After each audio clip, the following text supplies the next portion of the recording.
Well, Saul Griffith is an engineer and entrepreneur who specialises in renewable energy. He's launched numerous tech companies in the US and also written 3 books on renewables, one of which is simply called Electrify. He's also founded an organisation called Rewiring Australia to advocate to the switch to electricity and away from fossil fuels. And I spoke to him a little earlier this week. I work on electrification globally, and the reality is Australia has the easiest path to electrify its economy of probably any economy, and we have the most benefit to gain from it because it will lower our cost of living and lower our cost of energy. So you know that the government has said that gas is a transitional material. I know also that you would be against that. You sat, in fact, on a panel with the boss of the APA Group, Australia's biggest gas pipeline company, just a week or so ago. Just explain how Australia gets gas or fossil fuels out of our economy, out of our energy economy, without necessarily having blackouts or having significant price spikes. You know, gas might have been a transition fuel in the 1990s, but that ship has sailed. Now we can electrify with solar, with batteries, with wind. You know, I do this work internationally. I even have a fusion startup in my office in San Francisco, so there's going to be some nuclear in the mix. I might not recommend it for Australia for cost reasons, but these are the ways we electrify. There's going to be such prolific batteries. For example, I own an electric ute that has a 132 kilowatt hour battery that could power my house for 4 days.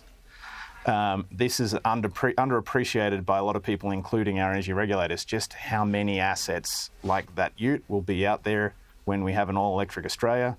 To emphasise the benefits of it, if I'm powering that ute off my rooftop solar, it's about 2 cents a kilometre to drive it. If it was running on diesel, it would cost me 25 cents a kilometre. So that emphasises Australia's opportunity.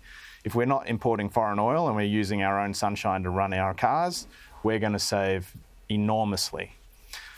OK, so I get that. And I'm interested in your car in particular, because one question I was going to ask you is about the step change that's needed in technology to be able to bring the storage. It's all very well to have the rooftop solar. It's all very well to have the wind power and the big solar farms. But you've got to be able to store it for the times when there are gaps in those energy sources. So where in the future do you imagine battery technology goes to? Oh, the future is already here. I took delivery yesterday of batteries that I ordered, and they were costing me about $190 per kilowatt hour. That battery effectively per cycle is going to cost me 4 or 5 cents per kilowatt hour. If I add that to my rooftop solar, that's 24-hour a day, 7-day-a-week electricity at about 10 cents a kilowatt hour. And anyone who looks at their electricity bill knows that that's lower. So I'm buying that battery wholesale. I'm buying it direct from the manufacturer, but those prices will eventually come to the consumer in Australia. You know, 10 years ago, if I told you rooftop solar was going to be really cheap, you would be sceptical. Now everyone in Australia believes it, regardless of their political orientation. The same thing is happening to batteries. The global industry is going to scale, and the prices are dropping. So it's just going to happen whether we like it or not, and we may as well model our future on where the ball is going, not on where it's been. So there's still a lot of fear stories that the batteries won't arrive, they'll be too expensive, the cars won't go far enough. The next generation of batteries will make the cars go twice as far. Given that they already do 300 or 400 kilometres, that means they'll do 600 or 700 kilometres. That's really competitive, and we should be going to where the ball is and not working out of fear. Because like I said, Australia, we win the most if we make this our national plan. OK, so because certainly AEMO this week, when they talked about the roadmap, did talk about rooftop solar, and certainly it also indicated that it can already produce around 30% of the electricity that's in our national grid, in the East Coast grid. But the one thing I want to go to you about is the batteries for industry, whether there's significant storage and large enough storage to be able to maintain, you know, an aluminium refining industry, a steel industry in the future, whether these are also battery technology is big enough on a scale large enough to make certain that you can continue to have electricity-heavy industries. Mate, now you're talking my language. You probably don't know that I'm actually a metallurgist, and my first job was working in a steel mill in Newcastle. And actually, one of my mates is running a company called Form Energy. They're actually using iron as a battery and a grid-scale battery to do exactly what you want. You can make a very cheap battery out of iron. It's actually a 100-year-old technology called the Edison cell. And that same company is developing a process that will make green iron from pure electricity at room temperature without any hydrogen, without any gas. And that is the way that we will make steel cheaper in the future rather than more expensive, because they'll be able to run that process during the periods of the day and the periods of the year when renewables are incredibly cheap.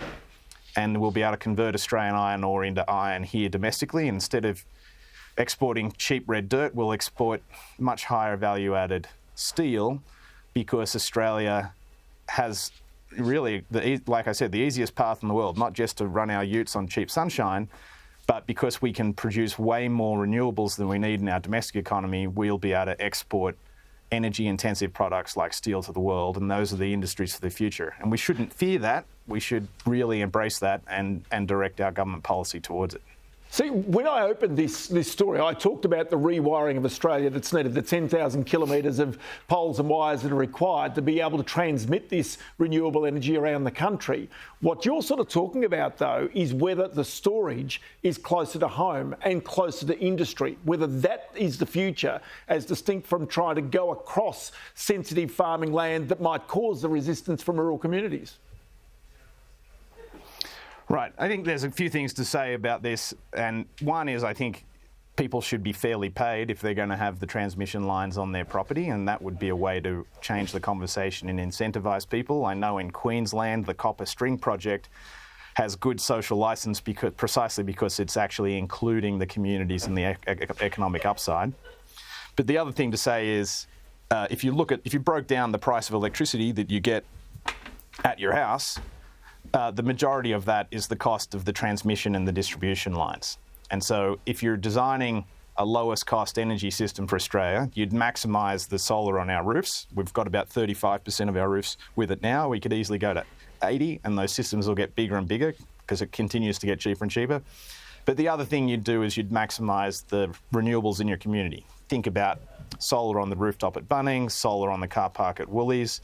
That will also bring cheaper energy than the energy generated, at a centralised facility and trucked thousands of kilometres. You also need to do some of that, but if we really planned the system thinking about the whole thing, we'd probably get away with a few less of those transmission lines. And it actually speaks to some of the challenges. AEMO was literally designed to protect the generating assets that we have, and when it thinks about this, it sort of models the wholesale cost of generating electricity. It doesn't model the cost of getting it all the way to the consumer. And if you think about getting it all the way to the customer, where the majority of the cost of the electricity is moving it, then you'd come up with slightly different answers on how we do the transmission and where we put that solar and where we put that wind. The one thing, and I know you're an entrepreneur, a serial entrepreneur in many ways, that I get the sense of is that there are opportunities, business opportunities, that will come out of this energy transition in all sorts of ways. To tie a couple of ideas together here, there's a lot of tariffs going around the world, like America not importing cheap Chinese electric cars and cheap Chinese solar cells. The reality is that 15 years ago, China invested in automating its manufacturing, in bringing robots into its manufacturing, and they wanted to dominate the energy industries of the future because they don't have a lot of domestic oil or a lot of domestic gas, and they don't really want to buy it from anyone.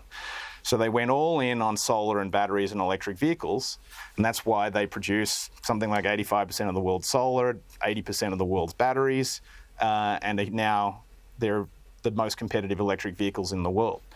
Because they were not distracted with a gas transition, which is what unfortunately America did and what Australia did, they are honestly 15 years ahead of us. I'm just hoping that we don't miss the next business opportunities by continuing to slow roll this and let the gas industry tell us lies about the gas transition. We don't need it. It's going to slow us down. And if we do it, it's going to harm the nation economically because we won't be building the industries of the future. We'll be building the industries of the past.